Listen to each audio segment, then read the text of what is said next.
এই অভ্যুত্থান একটা সামষ্টিক অভ্যুত্থান ছিল।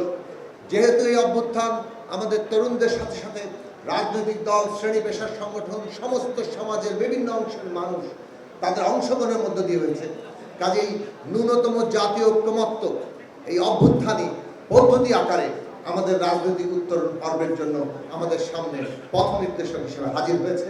এই ন্যূনতম জাতীয় ঐক্যের মধ্যেই আমাদের সমস্ত মত পার্থক্যকে নিরসন করে বাংলাদেশে একটা গণতান্ত্রিক রূপান্তর, একটা নতুন রাজনৈতিক বন্দোবস্ত এবং রাষ্ট্রের গণতান্ত্রিক বিনির্মাণ করতে আমরা সক্ষম হব। সংস্কার এবং নির্বাচন, কতদূর সংস্কার করা প্রয়োজন এবং কখন নির্বাচন করা প্রয়োজন, এবার নির্বাচন সম্বন্ধে প্রধান উপদেষ্টা মহোদয় একটা স্পষ্ট ধারণা দিয়েছেন।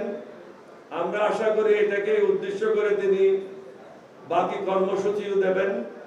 তিনি বলেছেন ডিসেম্বরের মধ্যেই নির্বাচন হবে।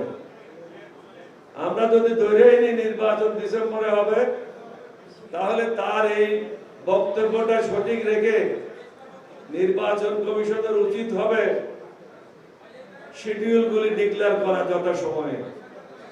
তাহলে রাজনৈতিক দলগুলি তাদের কর্মকাণ্ড নিয়ে মাঠে নেমে পড়বে, প্রস্তুতি গ্রহণ করবে।